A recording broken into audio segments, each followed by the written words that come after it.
Assalamualaikum warahmatullahi wabarakatuh. Kembali lagi di channel Marun Labcom. Pada kali ini kita akan belajar materi praktikum Sistem Informasi Geografis. Sebelumnya gimana nih teman-teman kabarnya? Semoga senantiasa diberikan kesehatan ya.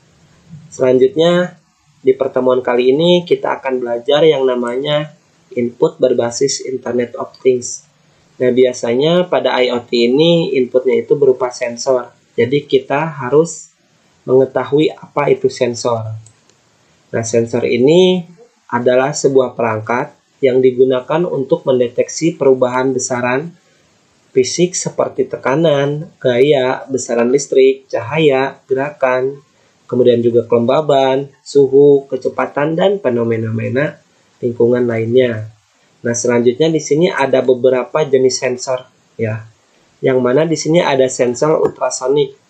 Nah, sensor ultrasonik ini digunakan untuk menghitung jarak atau kecepatan dari suatu benda. Nah, itu biasanya menggunakan sensor ultrasonik ya. Kemudian juga di sini ada sensor tekanan. Nah, sensor tekanan ini dia berguna untuk mengukur jumlah tekanan yang diterapkan pada sensor, yang mana nanti akan menghasilkan sebuah sinyal output analog yang sebanding dengan jumlah tekanan sensor tersebut. Nah, contoh sensor tekanan ini dia sensor piezoelektrik. Kemudian juga di sini ada sensor kelembaban tanah. Nah, di sini sensor kelembaban ini dia berfungsi untuk mendeteksi kelembaban di lokasi tertentu atau wilayah tertentu. Nah, biasanya kelembabannya itu bisa berupa kelembaban tanah ataupun kelembaban udara. Nah, ini adalah salah satu contoh sensor kelembaban. Ini sensor kelembaban tanah. Kemudian juga ada sensor cahaya. Nah, sensor cahaya ini dia biasanya digunakan untuk mendeteksi jumlah cahaya yang mengenai si sensornya. Contohnya seperti sensor LDR ya. Kemudian juga ada sensor suhu. Nah, ini sensor suhu ini digunakan untuk mendeteksi suhu. Contohnya itu seperti termistor, termokepel, dan DHT11. Nah, selanjutnya karena pada praktikum kali ini kita akan mencoba merakit alat IoT, yaitu berupa monitoring suhu ruangan dan kelembaban udara ruangan tersebut, sehingga kita memerlukan yang namanya sensor DHT11. Apa itu sensor DHT11?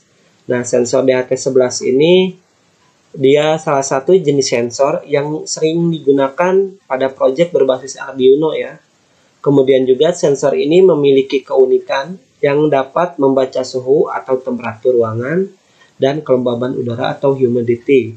Nah, sensor DHT11 ini dia merupakan serangkaian komponen sensor dan IC controller yang dikemas dalam satu paket. Nah, biasanya sensor ini memiliki 4 pin atau juga ada yang memiliki 3 pin. Nah, selanjutnya juga ada GPS modul nih. GPS modul ini digunakan untuk mengetahui lokasi suatu tempat atau koordinat modul tersebut berada. Nah, sehingga nanti modul tersebut dapat membuat berbagai macam alat yang memerlukan lokasi atau titik koordinat. Nah, biasanya nanti hasil dari GPS modul ini berupa garis lintang, latitude, dan garis bujur atau longitude. Nah, selanjutnya juga karena kita akan mendeteksi suhu dan kelembaban udara, jadi kita harus tahu terlebih dahulu nih, apa itu suhu, apa itu kelembaban udara. Nah, perlu diketahui suhu ini menunjukkan derajat panas benda ya. Jadi semakin tinggi suatu benda, maka semakin panas juga benda tersebut. Nah, pada benda ini dia memiliki setiap atom nih, setiap atom dalam suatu benda masing-masing bergerak. Baik itu dalam bentuk perpindahan maupun gerakan di tempat putaran. Semakin tinggi energi atom-atom penyusun benda, maka makin tinggi suhu benda tersebut juga. Itu konsep dari suhu ya. Oke, selanjutnya kelembaban udara. Secara teoritis, kelembaban udara ini adalah konsentrasi uap air di udara. Nah, biasanya angka konsentrasinya ini diekspresikan dalam kelembaban absolut, kemudian juga kelembaban spesifik atau kelembaban relatif. Nah, alat yang digunakan untuk mengukur kelembaban ini contohnya bisa disebut dengan hygrometer ya. Nah, di sini ada beberapa poin dari kelembaban udara yang mana menurut para ahli nih, ahli kesehatan, dia merekomendasikan tingkat kelembaban udara idealnya itu atau relatif prehumidity-nya RH dia pada kisaran 45% sampai dengan 65%. Kemudian kalau misalkan kelembaban di dalam ruangan itu lebih dari 65%, maka virus, jamur, tungau ataupun bakteri yang menjadi pemicu alergi bagi penderita asma maka akan bertumbuh pesat di ruangan tersebut. Kemudian juga sebaliknya nih, jika kelembabannya itu di bawah 45%, dia akan menimbulkan kulit, tenggorokan, dan mata itu menjadi kering dan gatal. Yang mana nanti saluran udara dan membran mukosa yang berfungsi sebagai pembatas natural terhadap penyakit juga dia akan menjadi kering, sehingga tubuh kita pun rentan terhadap penyakit. Jadi kelembaban di bawah 45% pun nggak baik ya buat kesehatan kita. Nah, biasanya juga nih di kelembaban yang rendah sendiri, virus influenza itu dia dapat bertahan hidup lebih lama. Nah, kalau misalkan nih di kelembaban di ruangan kita itu cenderung lebih tinggi nih, bagaimana sih cara mengatasinya supaya kelembabannya ideal? Nah, itu bisa menggunakan penyerap udara kelembaban. Bisa disebut alatnya itu dehumidifier, yang mana nanti dia akan mengembalikan tingkat kelembabannya ke tingkat ideal. Kemudian juga kalau misalkan tingkat kelembabannya itu cenderung rendah atau di bawah 45% RH, maka dibutuhkan yang namanya pelembab udara ataupun atau yang disebut dengan humidifier. Nah, pada pertemuan kali ini kita akan mencoba mempraktekkan ya. Yang pertama akan membuat atau merakit alat IoT yang kita gunakan untuk monitoring suhu ruangan dan kelembaban udara pada ruangan tersebut, yang mana nanti akan kita tambahkan GPS modul untuk mendapatkan titik koordinat atau garis lintang dan garis bujurnya wilayah tersebut. Nah, karena kita menggunakan node MCU, sehingga kita harus menambahkan board ESP8266 nih di Arduino IDE. Kemudian juga kita harus menginstal nih driver node MCU-nya. Dimana kalau untuk versi 3, node MCU versi 3 itu menggunakan CH340. Kalau misalkan untuk versi 2-nya itu CP210X. Nah, kemudian juga nanti kita tambahkan nih library yang kita gunakan pada Arduino-nya itu, seperti TinyGPS, DHT11, dan Firebase-nya. Nah, untuk driver dan library-nya ini, nanti untuk library-nya bisa kita langsung tambahkannya di Arduino IDE-nya. Paling mungkin untuk Firebase ataupun TinyGPS kita menggunakan file zip. Nah, nanti untuk drivernya sendiri kita taruh di deskripsi video ini. Nah, nanti setelah kita setting nih, kita tambahkan library, kita install drivernya. Selanjutnya kita memprogram nih atau membuat program IoT-nya di Arduino IDE. Yang mana nanti datanya sendiri akan kita upload ke database Firebase. Di database-nya itu bisa diakses secara real time.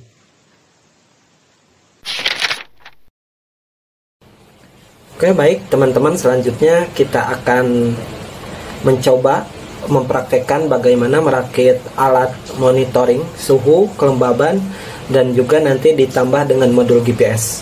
Oke, sebelumnya di sini saya akan terlebih dahulu memperkenalkan bahan-bahan apa saja sih yang akan digunakan pada merakit IoT ini. Yang pertama itu ada yang namanya node MCU, di mana node MCU yang digunakan ini dia versi 3. Jangan lupa ya, ini versi 3, node MCU versi 3. Kemudian yang selanjutnya kita ada yang namanya GPS, modul GPS, yaitu dengan mereknya U-Block Neo 6M. Nanti yang akan kita gunakan untuk mengecek atau mendapatkan longitude sama longitude di wilayah kita. Oke, selanjutnya ini ada DHT11. Nah, ini DHT11 ini adalah sensor untuk mengecek suhu dan kelembaban di wilayah kita. Selanjutnya juga ada breadboard. Nah, ini breadboard kecil ya.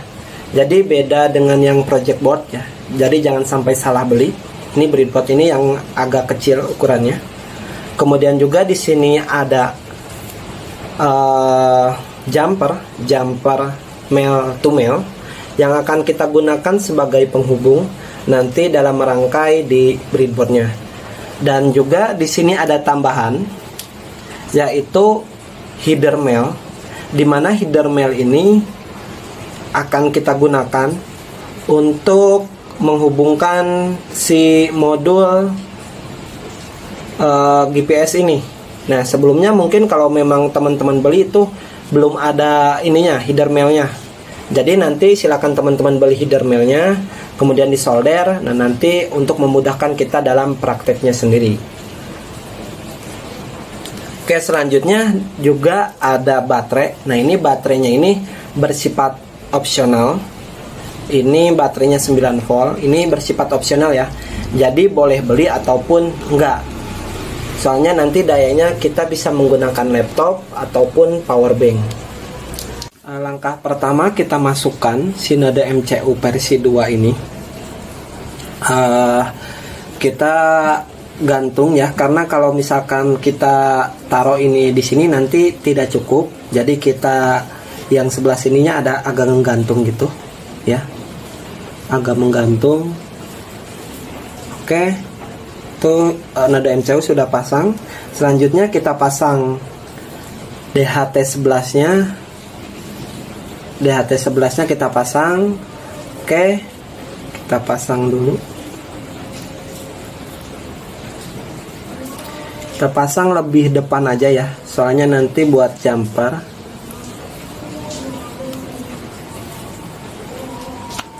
Oke, nah ini juga disisakan ya, satu slot, karena nanti buat menghubungkan juga buat jumper ya.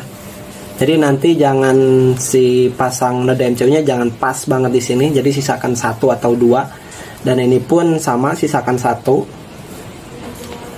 Oke, selanjutnya kita pasang si modul GPS-nya. Kita pasang di sini saja.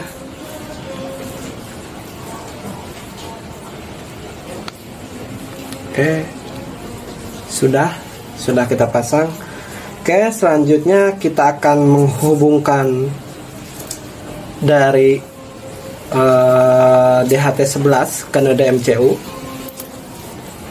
DHT11 ke Node MCU ya.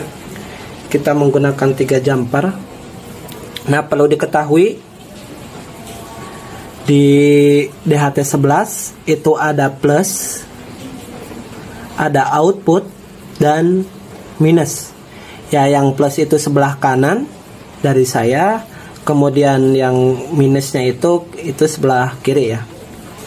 Oke, kita masukkan saja. Yang ungunya ini dia negatif. Oke, agak kesalahan teknis, kita pindahkan dulu terlebih dahulu yang DHT11-nya.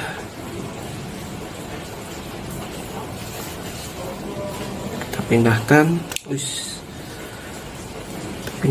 oke. Nah, minimal ya 2 yang sisa. Oke, yang ungu kita masukkan ke yang minusnya ya. Yang minus kita masukkan dari belakang saja. Kemudian yang birunya kita masukkan ke outputnya. Yang hijau kita masukkan ke output. Dan yang birunya kita masukkan ke plusnya. Ya, sedikit keras. Oke, sudah terpasang ya. Sudah terpasang. Oke, selanjutnya kita akan memasukkan yang biru itu plus kan, biru plus ini kita masukkan ke 3 voltnya.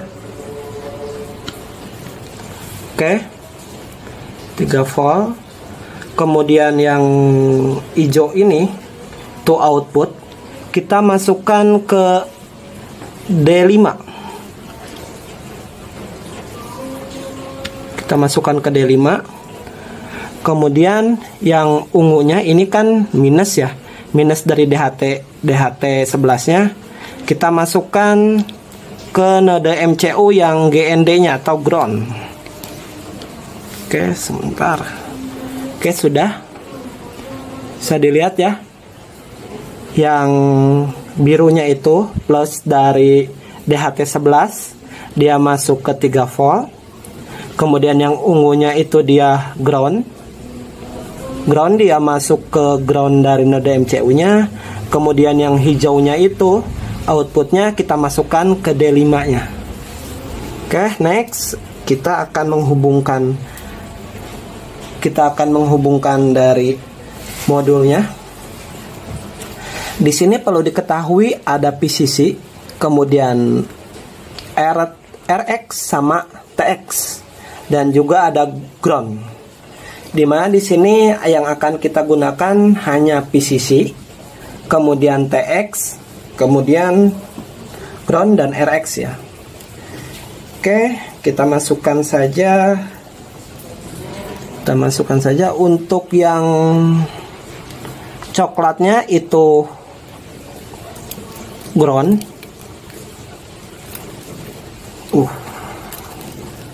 Kemudian yang merahnya kita masukkan ke TX. Kemudian yang RX-nya itu kita kasih yang oranye. RX ya. Kemudian yang PCC-nya kita masukkan ke kuning. Cukup susah. Kita masukkan ke kuning. Oke, selanjutnya akan kita hubungkan dari modul GPS ini ke si node MCU-nya. Yang pertama akan kita masukkan yang kuning. Yang kuning ini sebagai PCC modul GPS. Kita masukkan ke 3 volt. 3 volt di ini ya, 3 volt. Kemudian yang 3 volt ya, yang kuningnya. Kemudian yang groundnya itu warna coklat ya. Kita masukkan ke ground dari ground modul. Kita masukkan ke ground dari node MCU-nya. Oke, belum terpasang ya, sudah terpasang. Lihat ya, yang coklat itu ground node MCU, kemudian yang ground dari modulnya. Oke, selanjutnya kita akan memasukkan TX-nya. TX-nya itu berwarna merah ya. Dapat dilihat TX-nya itu berwarna merah. Nah, ini kita masukkan ke D2. Masukkan ke D2. Ke D2. Selanjutnya kita masukkan yang RX-nya. Kita masukkan ke D1. RX itu yang warna oranye ya. Kita masukkan ke D1. D1. Oke, sudah terpasang. Oke, saya recap ya. Yang coklat ini kan ground dari modulnya. Kita masukkan ke ground ke G atau ground dari node MCU-nya.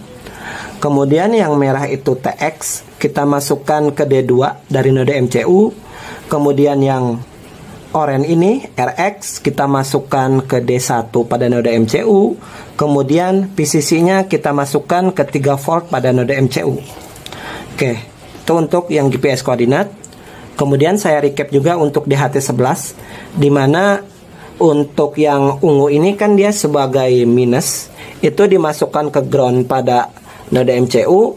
Kemudian yang birunya ini sebagai plus, kita masukkan ke 3 volt, itu kan PCC-nya. Kemudian yang hijau itu outputnya kita masukkan ke D5. Oke, sebenarnya untuk proses merangkai sampai sini sudah selesai. Nah, nanti bagaimana sih untuk power supply-nya atau dari listriknya sendiri, masuknya dari mana. Itu bisa untuk teman-teman yang mungkin menggunakan USB, bisa memasukkannya itu USB-nya itu USB biasa ya, USB kecil. Contohnya seperti ini. Contohnya seperti ini, USB biasa. Nah, itu bisa ke sini, dimasukkan ke sini. Misalkan, nah nanti bisa teman-teman hubungkan ke laptop ataupun bisa menggunakan power bank kalau memang mau disimpan di tempat tertentu.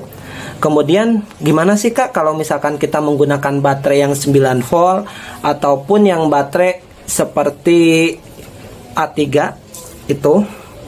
Nah, ini ada baterai 9 volt. Nah, itu disambungkan. Kita coba sambungkan. Yang ini kan plus, kita masukkan ke pin ya. Kita coba sekaligus kita mengecek. Kita coba masukkan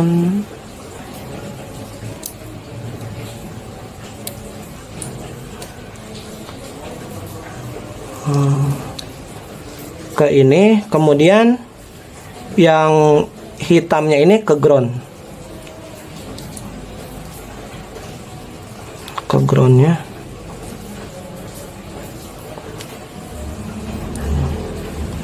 Nah, ini sudah nyala ya. Sudah nyala, kedap-kedip si node MCU-nya. Nah, kalau misalkan DHT11-nya itu ada LED-nya, biasanya itu langsung nyala juga. Langsung nyala juga ya. Tuh, ada kedap-kedip ya. Itu node MCU-nya sebagai penanda sudah nyala juga ya. Nah, mungkin kita coba USB-nya. USB-nya kita coba yang pakai chargerannya, pakai batok chargeran yang langsung kita hubungkan ke listrik ya. Oke. Kenapa? Oke. Nah, ini.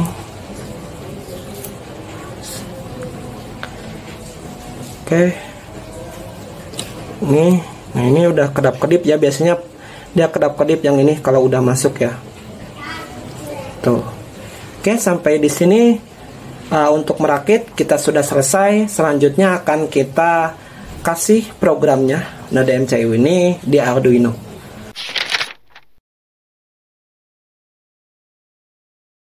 Kita lanjutkan praktikum setelah teman-teman menginstal Arduino IDE dan membuat database di Firebase. Silakan teman-teman install driver untuk ESP8266-nya, yang mana filenya telah kami share di Google Drive. Untuk ESP8266 versi 3-nya, silakan install driver yang CH340. Adapun untuk yang versi 2-nya, silakan install yang CP210. Setelah diinstal drivernya, silakan dibuka aplikasi Arduino IDE-nya. Kemudian karena kita tidak menggunakan board Arduino, maka kita perlu untuk menambahkan board ESP8266 di board manager. Caranya, silakan teman-teman klik file, kemudian preference, kemudian di additional board manager URL, teman-teman silahkan copy pastekan link yang telah kami share pula di Google Drive. Kemudian tekan OK. Nah, kemudian untuk menginstalnya, teman-teman ketik tab tools, kemudian ketik klik board, kemudian board manager. Nah, setelah loading ini selesai, teman-teman silahkan ketik ESP.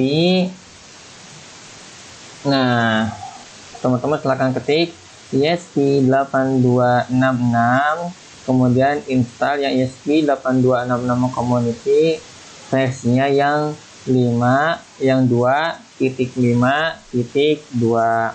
Kalau sudah, silahkan ditutup. Nah, kemudian karena kita menggunakan library DHT11, silakan diinstal pula library DHT-nya. Caranya klik sketch, kemudian include library, manage library, kemudian tunggu sampai loadingnya selesai dan ketik di sini DHT 11, ketik DHT. Nah, kemudian silakan install yang by Adafruit, versinya 1.4.0, kemudian close. Nah, kemudian di sini kita menggunakan library GPS. Untuk filenya silakan teman-teman cari di GitHub atau dengan file yang telah kami sediakan di Google Drive. Nah, filenya kan itu berupa zip. Untuk menginstal zipnya silakan klik Sketch, kemudian Input Libraries, Add Zip Library. Kemudian silakan tuju file di mana dia diletakkan. Contohnya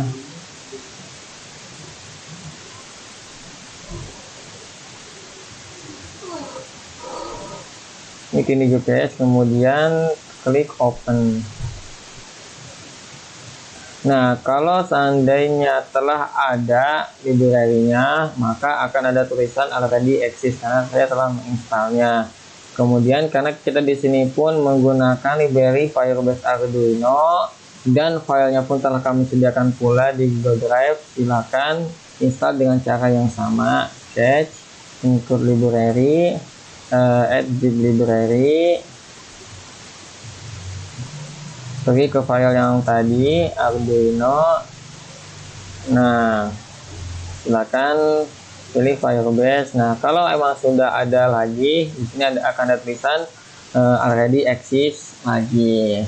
Nah, setelah selesai instalasi library dan juga boardnya, silakan teman-teman tulis codingan seperti yang ada di layar kaca ini.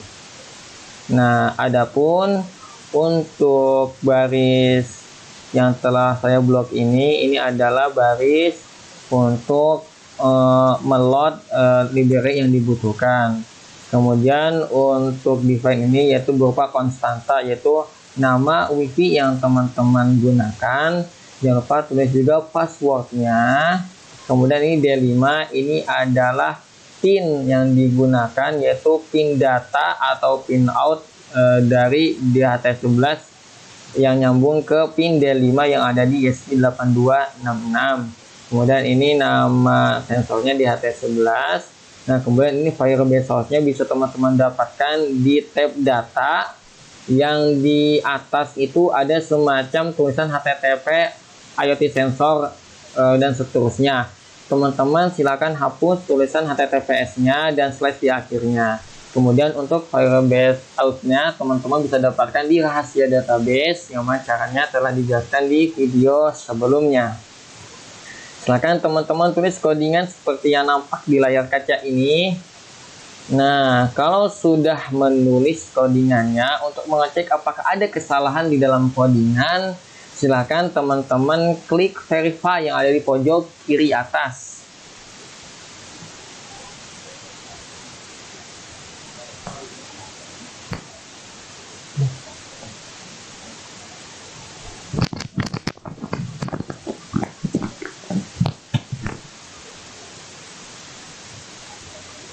Nah, kalau ada kesalahan, maka akan ada error seperti ini. Silakan teman-teman benerin kesalahannya, kemudian di verify ulang.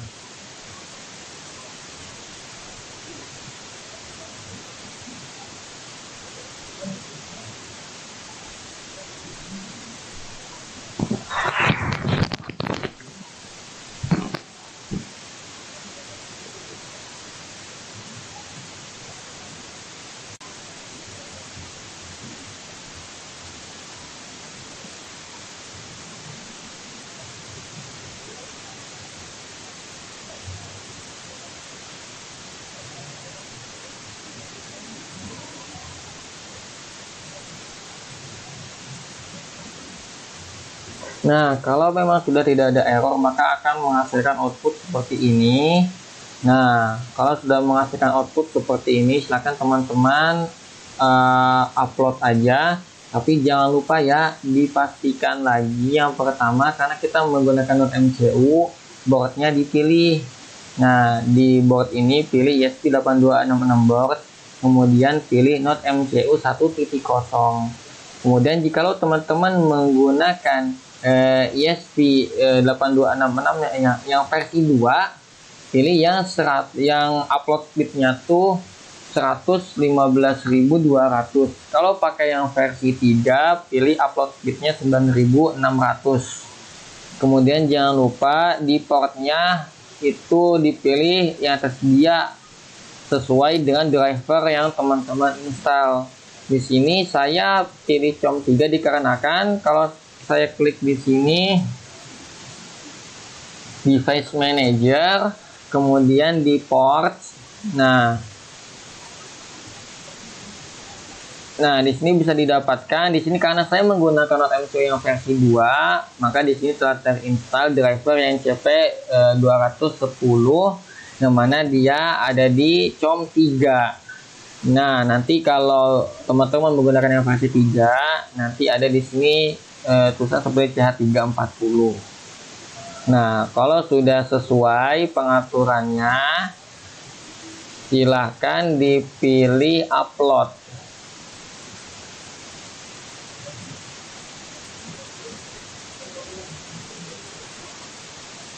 Silahkan ditunggu beberapa saat sampai 100%.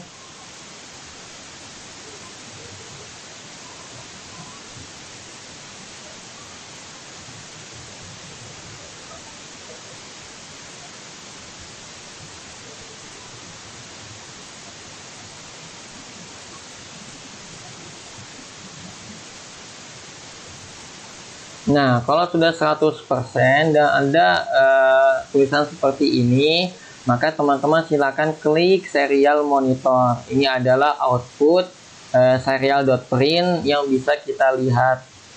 Nah, jangan lupa di sini 9600-nya disesuaikan dengan apa yang kita deklarasikan dengan serial begin. Nah, di sini kenapa kok yang selalu update hanya suhu dan kelembaban? Ya, dikarenakan modul GPS-nya tuh perlu menunggu lama dan tidak senantiasa update titik koordinatnya. Atau mungkin kalau memang tidak update juga, silahkan teman-teman lihat apakah di situ modulnya tuh berkelap-kelip. Kalau memang berkelap-kelip, berarti memang sudah terhubung, dan silakan teman-teman coba bawa keluar ruangan. Mungkin itu yang menyebabkan GPS modulnya pun belum terupdate. Nah, jikalau sudah ada output seperti ini, berarti codingan berhasil dijalankan dan diupload ke ESP8266. Nah, silakan teman-teman cek di database Firebase-nya apakah datanya telah terupdate. Nah, dimana kita lihatnya, contohnya di sini slice DHT11. Artinya saya di database-nya itu membuat semacam table namanya DHT11. Kemudian satu itu seperti ID-nya tuh 1. Mungkin kalau database-nya tuh dipakai untuk banyak kelompok, ID-nya bisa dibeda-bedakan. Kemudian latitude semacam key namanya latitude, yang mana value-nya pun lat str yang nanti kita dapatkan dari modul GPS-nya. Kemudian kita pun mendeklarasikan key-nya longitude. Kemudian tidak lupa pula kecamatan, ataupun di sini bisa teman-teman isi seperti nama kelompok ataupun dan yang lainnya, disesuaikan saja sesuai project teman-teman masing-masing. Kemudian di sini ada key-nya kelembaban dan suhu.